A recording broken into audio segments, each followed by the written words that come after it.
Husband abandoned me on the road after he received an emergency call from his ex while I was in pain and told me to figure it out. Now his daughter's decision made him lose everything. So 3 days back, I, 41F, had a bit of an accident and hurt my wrist. It's nothing serious, it's just a sprain, but at the time when it happened, I was in a lot of pain.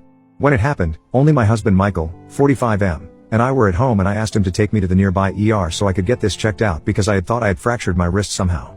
Initially, he was very skeptical and unwilling to take me to the ER and kept telling me that it was going to be fine if I just put some ice on it. But I didn't want to take any risks, so I convinced him to drive me, but halfway through the ride, he received a call from his ex-partner and literally asked me to get out of the car because he had an emergency that he needed to deal with. We were just a couple minutes away from the ER, so I tried to convince him to at least drop me there before he left, but he refused and kicked me out, telling me to figure it out for myself because he had an emergency. I was in a lot of pain, but somehow, I walked to the ER myself, and it was a 15-minute walk, whereas by car, it would have only taken me a couple of minutes. When I got there, I was hot and sweaty because of the heat, and the pain also felt worse. Anyway, while I was waiting, I called my stepdaughter April, and explained the situation to her, and within 20 minutes, she showed up and she was the one who drove me home. April, 22F, is Michael's daughter with his ex, let's call her Eva, 44F, but she and I are very close and she calls me mom. I've pretty much raised her since she was 7 years old because Michael and Eva broke up when she was 4 and they don't really have that strong of a bond.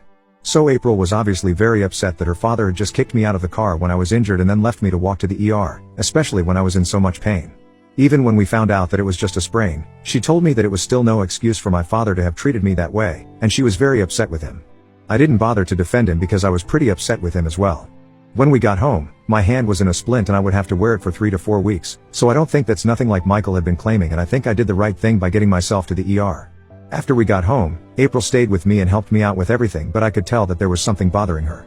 Then, in the evening, when Michael finally came back home, she sat all of us down and said some things that have caused a lot of problems, but even then, I'm proud of her for taking a stand for me. She got me, Michael, and our twin daughters, 15F, to sit in the living room, and then, she made an announcement saying that she had recently been contacted by her great-uncle's lawyer, and apparently, the man had left her a pretty significant inheritance. For context, her great-uncle is on Michael's side of the family, and April was very close to him since they had a lot of common interests. He passed away recently, and it's not surprising that he left so much money to April because he was quite well off and his own wife and kids had unfortunately passed away in an accident a long time ago, so we had expected him to leave something to April, but we had no idea that he would leave her so much. We were happy for her, and I was about to come to congratulate her, but she had more to say. And then came the controversial bit, where she announced that she had been thinking about splitting her inheritance with her parents, that's me and Michael, but after what had happened today, and the way Michael had been behaving for the past couple of weeks, she had decided that it would be better for her to split the inheritance with me instead. Because right now, she didn't think that her father was treating any of us right, and of course, she wasn't exactly wrong. Eva had recently moved back here a couple of months ago, and initially, she and Michael had started reconnecting as friends because she intended on spending more time with April, and she believed that Michael could get it to happen because he was closer to her. And April wasn't really interested in meeting her biological mother that often, because like I said, they don't have a strong relationship, and that's mainly because of Eva and her work. Eva and Michael had broken up because she had to move away for work and they couldn't do long distance, and after that, her relationship with her daughter also started deteriorating. She would only come back home on alternate weekends to spend time with April, but as she made progress at work, she got busier and couldn't visit her that often. Sometimes, April would go without seeing her mother in person for months, and even when she did visit, it would only be for a couple of days. Initially, she used to resent her mom for not being there for her, but then, Michael and I got together and I was so nice to her that in her head, she pretty much started replacing her mom with me. And it worked out well for all of us because I really love April like one of my own daughters and she treats me like her mom. I'm sorry to say, but I don't think that Eva was ready to be a mom back then, so she took the easy way out and tried to build a relationship with her daughter on her terms and as per her convenience. That didn't work out well for her, and now, they hardly have a relationship. Now that Eva has returned, she tried to build a relationship with April again, but she shut it down pretty quickly because now that she's an adult, she's already set in her ways, and I don't think anyone can blame her. When she had the time and opportunity, Eva decided to prioritize her work and her life over her daughter, so this is not exactly unexpected now. So that's why she had to start speaking to Michael, trying to get him to repair the relationship between her and April, and basically just acting like a mediator. That's how it at least started, from what I know, but recently, he has pretty much shifted his entire attention from his family to Eva. And it's not like we haven't discussed this already. I don't like his increasing closeness with her, and I'm not a generally insecure person, but it's gone to an extent where this is getting on my nerves. Both of them are in the same line of work, and they are thinking about starting a business together, and he has reassured me time again that they are interacting strictly in a business and platonic capacity, but even then, the fact that he goes over to his ex's place at least twice a week doesn't sit right with me, and we've been bickering about it a lot. And then, what happened when I was on my way to the hospital? I can't seem to move on from that. So when April announced that she would be splitting the inheritance with me and her father would have to stay out of it, all of us were a bit awkward about it. But Michael instantly got to his feet and started accusing me of manipulating his daughter against him and her mother. He didn't even say anything to April, who had actually made the announcement and that decision on her own. He straight up just started attacking me and told me that I needed to stop overreacting and getting insecure about every little thing. Michael was screaming in my face about how he had to leave only because he had some business emergency that he had to deal with, and Eva had called him about a potential investor, which is why he had to leave, and I needed to stop being a drama queen because he was sure that my injury wasn't even as bad as I was making it out to be. He said that he knew that I was only shedding crocodile tears to make his daughter feel bad for me and manipulate her into taking my side by making him out to be the villain. Until then, I was just dumbfounded, but then, when he said that I had already replaced April's mother in her life, but I couldn't replace him even if I tried, that's when I finally lost it. I started fighting back and gave him a piece of my mind. I told him that he was the one acting irresponsible and crazy here, and if he thought that I was overreacting because he would spend half the week at his ex's place, then maybe there was something wrong with him because anybody in my place would have already left him. So if anything, I was underreacting because I trusted him, but now, I don't think he deserves to be trusted anymore. Clearly, his priorities had changed and me and his family don't matter to him anymore. It's all about Eva all of a sudden and all these sudden meetings that they were having. It didn't even matter whether they discussed business or April or whether they were just having an affair behind my back because now, I was done. At first, I hadn't been suspicious because I thought that he wouldn't jeopardize 12 years of marriage for his ex, but now, I wasn't so sure of that anymore. He got even more agitated when I implied that he might have been cheating on me, and the fight just got worse, to the point where we were just cursing at each other and April had to intervene and separate us so we could both calm down. After our fight, Michael walked out and didn't come back home until late at night. Even then, he just packed a couple of things from our bedroom and left without a word to me, but told April that he was going to be staying with a friend for a couple of days. Now, 3 days have passed, and I feel terrible about the fight. Even April hasn't been able to go back to her apartment and has had to work from home for the past 3 days because if she leaves, I'll be completely on my own until the twins come back home, and it won't be until the evening because they have their co-curricular activities after school. She hasn't complained about it and seems happy to be here with me, but even then, I feel like she's having to give up her privacy so she can be here for me. And it shouldn't be her responsibility, it should be Michael's responsibility to help me out right now, but he's not even here. I feel really guilty for even creating the situation, and I feel like if I had just kept my cool the other day, then we would have been able to sort the situation out without having everything get so out of control. April has told me several times that I shouldn't blame myself for any of this because if anything, it's her father who created the situation, and I've already been dealing with him with a lot more patience and level-headedness than most people, but even then, I feel like this is all my fault.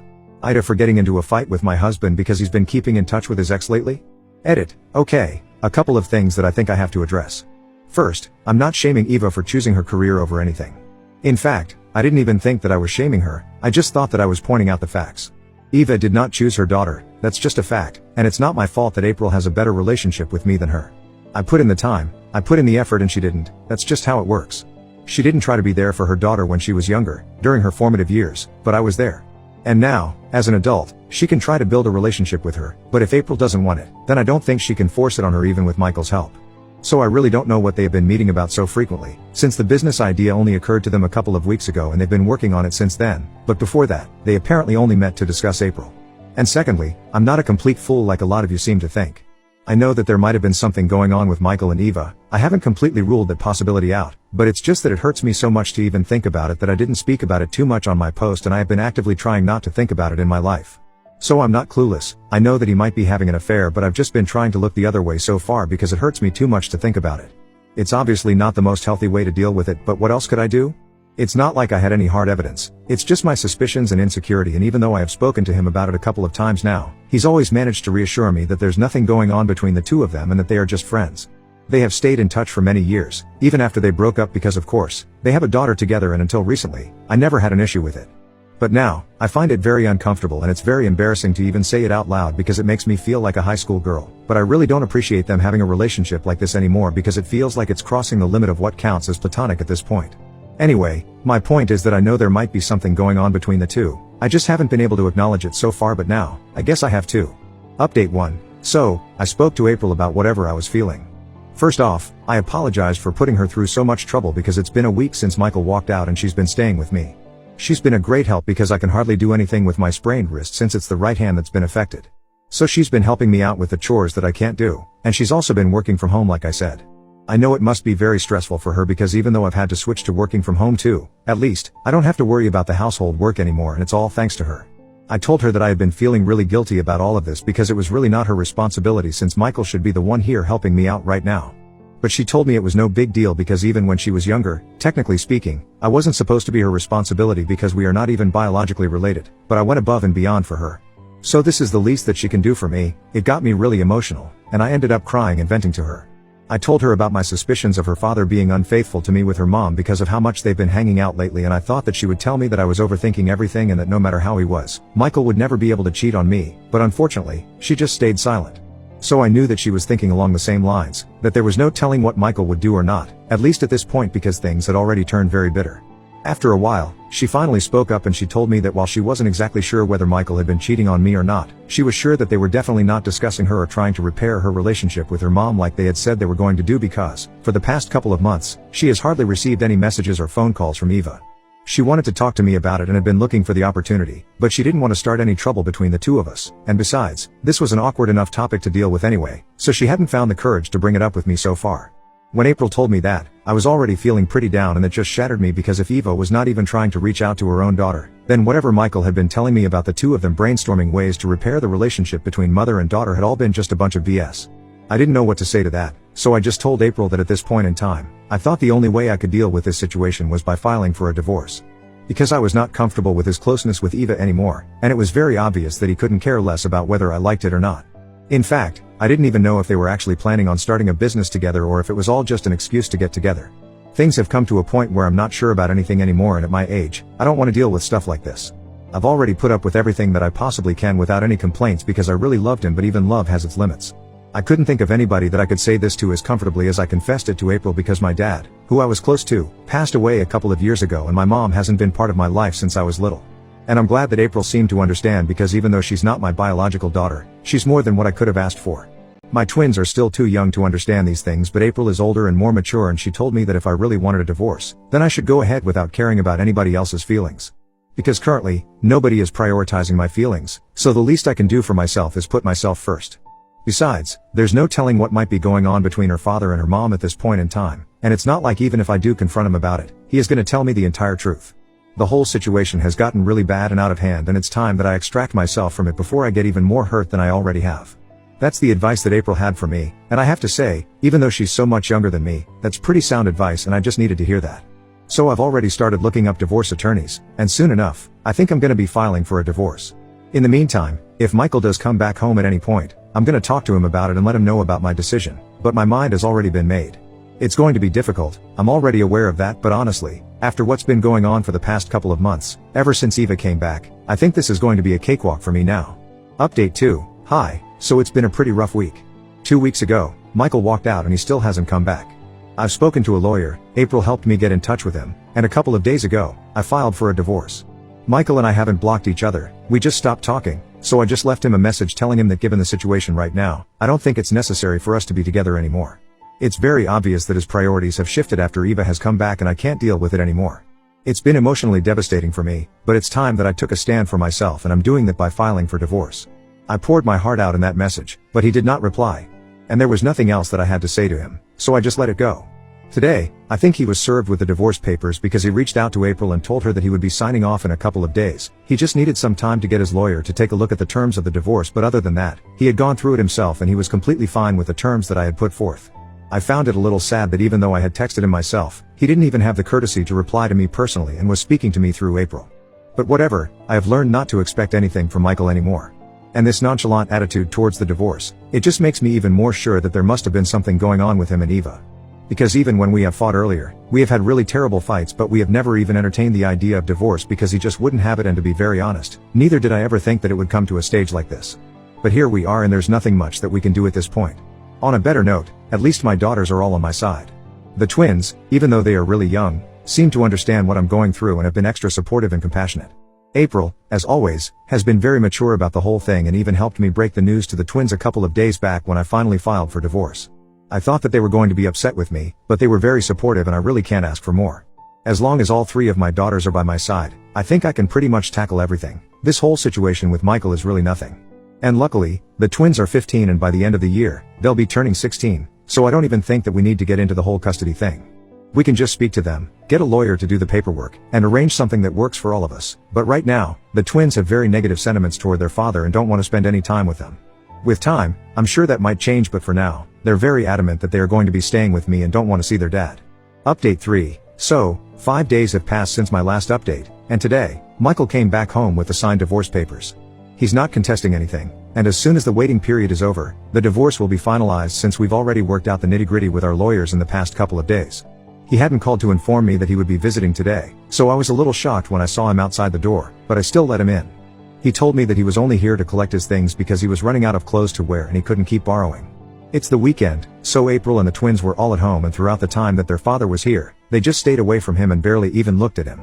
It was very obvious that they were pointedly ignoring him, and even he did not acknowledge any of us until he was done packing, and then, right before he was about to leave, he finally addressed his daughters and told them that he could understand that they were very upset about whatever was going on with me and him, but they needed to understand that both he and I were going through a lot of stuff in our personal lives, and these are not things that they would understand at their age, but at the end of the day, he was still their father, and he knew that even though they hated him right now, they would understand his point of view at some point as well. The kids didn't say anything, and neither did I, because even though he was completely off about all of that, about both of us going through things in our personal lives, we just didn't want any more drama, so we stayed silent, and then he left. The second his car pulled out of the driveway, April started ranting about how insane it was that even now, after so much had happened, he was still not willing to admit that he had screwed up everything that he had and completely messed his family up. She didn't hold back at all after he had left and told me that she knew that he was the only one going through issues in his personal life. The only issues that I was going through were the ones created by him, and that really hit the hammer on the nail, because that's exactly what it was. He was going through a midlife crisis or something. That's why he was getting so close with Eva, but I didn't have any problems until that started, and yet, in his speech, he pretended as if both of us were in the wrong. April was mad as it was, and even the twins were very upset that he was presumptuous enough to say that at one point, they would understand his side, because from what they had so far, there was no side of his that they needed to understand. He was wrong, what he did was messed up, and that's it, and the only thing he needed to say today when he came back was that he was sorry about everything, but instead, he screwed that up for himself as well. Anyway, I'm glad that my daughters dealt with the situation in a dignified manner and didn't get into any unnecessary fights with him, because clearly, he's beyond reasoning at this point. He's so delusional that he has actually started to think that he has a point and that whatever he was doing up till now was completely fine, even though it cost him his family life. He can continue believing that. I don't care about that anymore. Update 4. Hey, so it's been 6 months since my last update, and the divorce was finalized a few months ago. I'm in therapy right now. I didn't really think it was going to do me any good, but April talked me into going for it, and I've got to say, it's actually been going pretty well. From what I know, Eva and Michael did start their own business a couple of months back, right after our divorce was finalized. So they were telling the truth about that, but I'm also pretty sure that they are hooking up right now. I don't know why, but I just have this feeling that they are. A few months ago, knowing that would have devastated me, but now, I just feel nothing. I gave this man 12 years of my life and he messed it up, so it's his loss and not mine. I'm just happy that my daughters and I are doing well on our own. That's all that matters to me.